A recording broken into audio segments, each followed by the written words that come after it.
So I think one of the main reasons for going into this new world is to remove complexity. Yeah. So if we talk about, you mentioned already, digital transformation, stuff like that is still going on.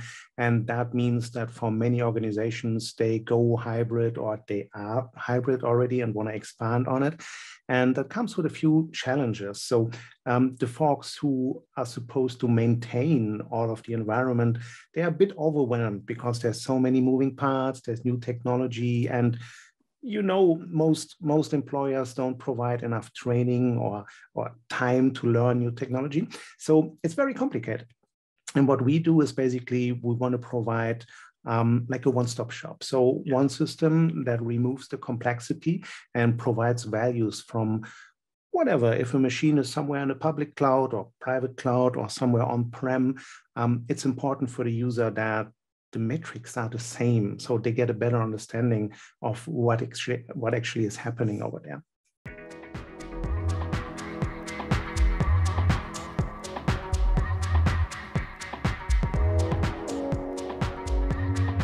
I can give you two. I could give you 20, but I give you two. So, for example, when you look at an environment that's quite complex, as we just mentioned, right? So there's stuff in the clouds, there's stuff on-prem, but even if you remove the infrastructure architecture, application deployment in itself is complicated because we no longer live in a world where it's a three-tiered approach. Now you have decentralized applications, yada, yada, yada. So one of the features actually will automatically check what other elements are in that application delivery chain. So for example, if an application is broken, usually the users ring IT, right? So in a perfect world, someone in IT would like to know this upfront. And if you monitor an application and the application turns red, whatever, you don't really know, is it the application itself? Maybe a mail server, or is it a database or something else? So we have a system or a feature actually that will automatically see the relationships between those individual elements. And if you click somewhere, it will remove all the stuff that's currently not important. So a user can focus on the actual chain of important elements. That would be one system, and that is completely automated.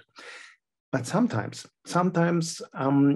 automations like that won't really give you detail for more complicated cases. So maybe we know the situation that email is slow and everyone is like, it's the network, okay?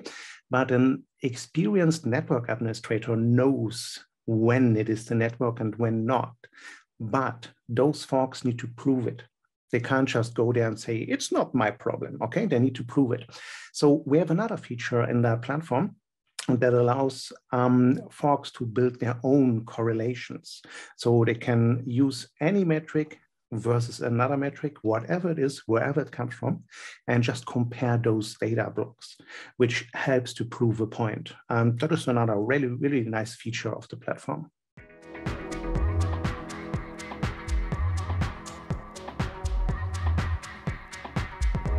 That gets more and more important because there are, well, IT gets bigger and bigger and bigger, and we tend to collect an enormous amount of data.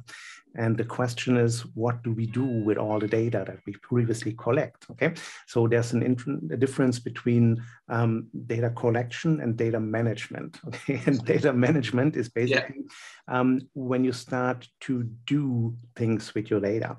Now, we could do this as humans. You and me could do this. We look at data and we make sense out of it. That is fine if there's maybe 10, 20 different data points. But if there's 5,000, we can still do this, but it takes us a week, okay? So, and this is basically where machines come and enter the game, and they can do this relative easy task. It's just time consuming, can do this within a couple of minutes or seconds, which means for you and me, we can use the time for more creative tasks like working on projects or whatever. So that is kind of the importance why we should look at AI or ML, even in stuff for like monitoring and managing.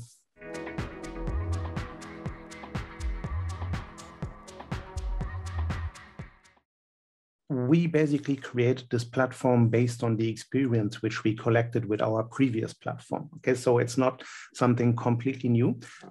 It is just a different version of what was there previously.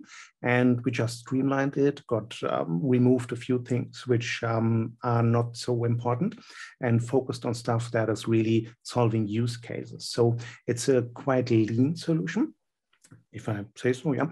And obviously we changed things that were a little bit too complicated, like licensing, for example, was quite a complex matter previously because it was a modular approach and each module had a different way to license a tool. And so, sorry to cut across you, Sascha, was it your customers coming back and just saying the licensing here, it's too difficult, it's too complex, you got to change it, or did you recognize like, that yourself? So, for example, we had like network monitoring product, okay, and the product that provides analytics for data traffic, and those were bundled for technical reasons, but also from a license point of view, and that didn't make everyone happy. It is just what it is, right?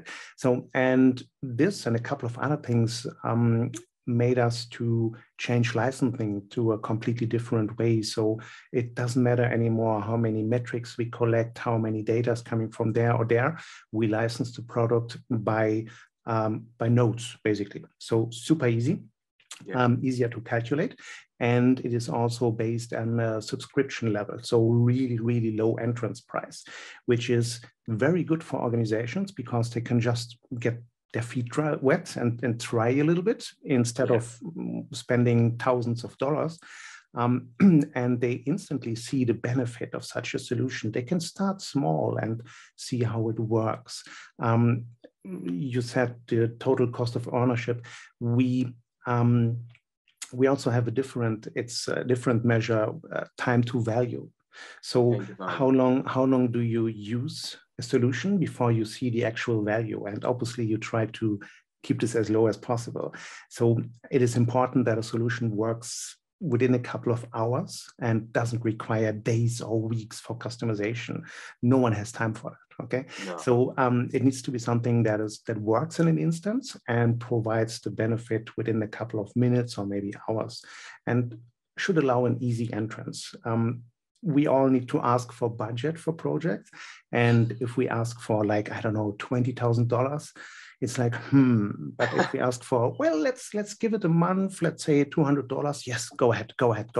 Yeah. Major difference. Major difference. And so that's what you're talking about there when you said that subscription entry, where, as you say, people can dip their toes in and see if they like it. That's where you think you'll have a lot of success, because as you say, trying to get budgets, not easy, but if it's for a couple of $100, work away, and then they'll see the benefits and the success of it, and you're confident that that'll lead to much, absolutely. A long term. And if you consider, there's usually two different budgets. You have a CapEx and an OpEx budget, and it is usually easier to get a little bit more for operative costs than for a bigger investment.